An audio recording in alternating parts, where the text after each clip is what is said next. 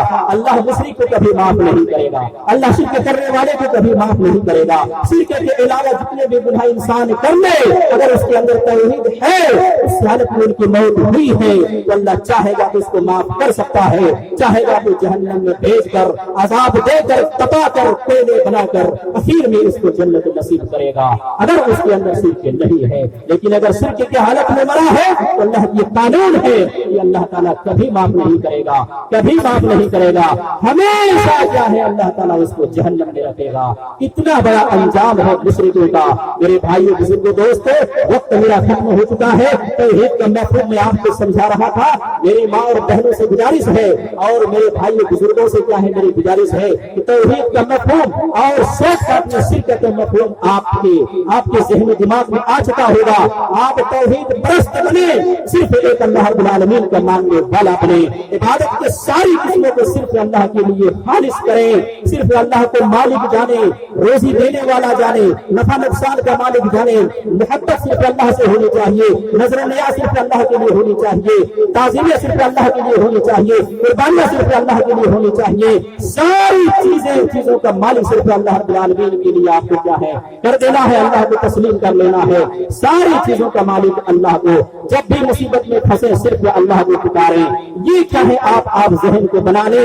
آپ توحید پرست ہو جائیں گے، آپ موحد ہو جائیں گے، ایک اللہ کے ماننے والے ہو جائیں گے. اس حالت میں آپ کی موت آئی تو نبی کے فرمان کے مطابق آپ جنتی ہیں. اگر اس کا الٹا ہوا، اگر آپ نے اللہ کے ساتھ کسی اور کو بھی شریک کیا کسی بھی معاملے میں، تو کیا ہے آپ مشرک کی حالت میں مریں گے. پھر آپ کے لیے ہمیشہ جہنم ہوگی، ہمیشہ جہنم ہوگی، کبھی آپ نہیں نکالے جائیں گے. میرے بھائی بزرگ دوستوں، آپ توحید پرست بنے اور شرک سے اپنے آپ کو بچائیں. اللہ رب العالمین سے دعا ہے کہ اللہ تعالیٰ ہم تمام مسلمانوں کو صحیح معنوں میں توحید کے مفہوم کو سمجھنے کی توفیق عنایت فرما، شرک کے مفہوم کو سمجھنے کی توفیق عنایت فرما، بدعت کے مفہوم کو اللہ تعالیٰ سمجھنے کی توفیق عنایت فرما. اے اللہ ہماری نسل، اے اللہ امت محمدیہ میں سے بہت سارے لوگ توحید کو نہیں سمجھ رہے ہیں، شرک کو نہیں سمجھ رہے ہیں، بدعت کو نہیں سمجھ رہے ہیں. اے اللہ انہیں سمجھنے کی توفیق دے. اے پروردگار عالم تیری توفیق کے بغیر کچھ نہیں ہو سکتا. اے اللہ سارے لوگوں کو موحد بنا دے، توحید پرست بنا دے. اے اللہ ان کو شرک سے کیا ہے بیزار کر دے، اللہ شرک سے دور رکھ دے. اللہ ان کی زبان میں کلمات جاری کر دے جو حضرت ابراہیم علیہ السلام نے اور ان کے ماننے والوں نے کہا تھا. قرآن کے الفاظ ہے اذ قالوا لقومهم انا براء منكم ما تعبدون من دون اللہ. ابراہیم نبی نے کہا تھا، ان کے محلے والوں نے کہا تھا کہ ہم تم سے، کافروں سے کہا تھا جو لوگ شرک پرست تھے، بت پرست سے، ان سے کہا تھا انا براء منكم ما تعبدون من دون اللہ. ان سے کیا کہا تھا؟ برملا یہ کہا تھا کہ ہم تم سے اور تم اللہ کو چھوڑ کر شرک کی بھی عبادتیں کر رہے ہو، ان سے میں برات کا اعلان کرتا ہوں، الگ ہونے کا اعلان کرتا ہوں. میرا اسے کوئی تعلق نہیں، کوئی کنیکشن نہیں. میں شرک سے بیزار ہوں، میں دور ہوں ان سے. شرک تم اللہ کے علاوہ عبادت کر رہے ہو، میں کوسوں دور ہوں، میرا ان سے کوئی تعلق نہیں، میرا ان سے کوئی کنیکشن نہیں.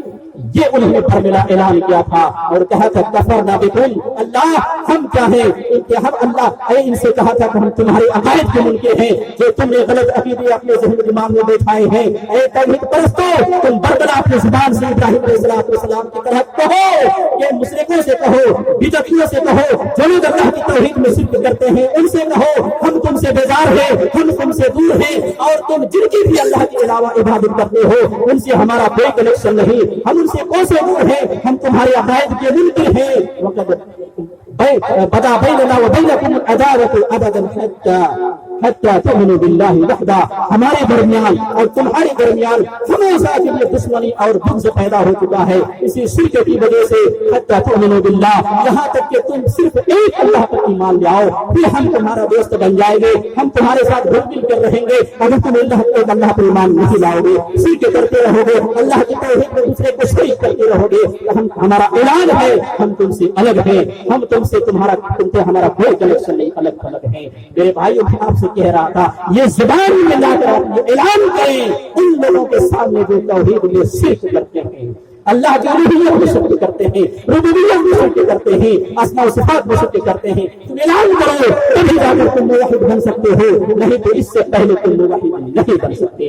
لا الہ الا اللہ، سارے معبودان باطلہ کا انکار ہے، کوئی معبود نہیں الا اللہ مگر صرف اللہ رب العالمین معبود برحق ہیں۔ اے اللہ تو ہمیں توفیق دے کہ ہم صحیح معنوں میں تیری توحید کو پہچان لیں، شرک سے بیزار ہو جائیں۔ اللہ رب العالمین تو ہم سب کو موحد بنا دے، توحید پرست بنا دے، شرک سے اللہ رب العالمین تو ہم سب کو دور کر دے۔ اے اللہ ہم سب گناہگار ہیں، تو ہم سب کے گناہوں کو بخش دے، معاف کر دے۔ اے اللہ آج اس پروگرام کو کامیاب کر دے کہ علماء کرام نے جتنے دین کی باتیں بتائی ہیں، توحید کے تعلق سے ہو، نماز کے تعلق سے ہو، اتباع رسول کے تعلق سے ہو، اخلاق حسنہ کے تعلق سے ہو، اللہ رب العالمین تو انہیں توفیق دے، ان کے ذہن و دماغ میں ساری باتیں رچ بس جائیں، ان کے مطابق عمل پیرا ہونے لگے، آج کا پروگرام کامیاب ہو جائے گا۔ اے اللہ رب العالمین تو اس پروگرام کو کامیاب کر دے۔ اے اللہ تیرے مدد کے بغیر، تیرے توفیق کے بغیر کچھ بھی نہیں ہو سکتا۔ اے اللہ ہم گنہگار بندے تیرے دربار میں ہاتھ اٹھائے دعا گو ہیں۔ اے اللہ تو ان سب کے اندر اصلاح فرما، اے اللہ سب کے اندر اخلاق حسنہ سے مزین کر دے، سب کو نمازی بنا دے، سب کو توحید پرست بنا دے، سب کو اے اللہ سب کو چاہے نمازی بنا دے، توحید پرست بنا دے، محبت رسول ان کے اندر کوٹ کوٹ کر بھر دے کہ اللہ کے رسول کی محبت کے علاوہ کچھ بھی محبت ان کے دل میں نہ ہو۔ اللہ رب العالمین ایسی توفیق عنایت فرما۔ اے اللہ ہم سب گنہگار ہیں، تو ہم سب کے گناہوں کو بخش دے، معاف کر دے۔ اللہ رب العالمین ہم سب کے گناہوں کو بخش معاف کر دے۔ وآخر دعوانا ان الحمد للہ رب العالمین۔ السلام علیکم ورحمۃ اللہ وبرکاتہ۔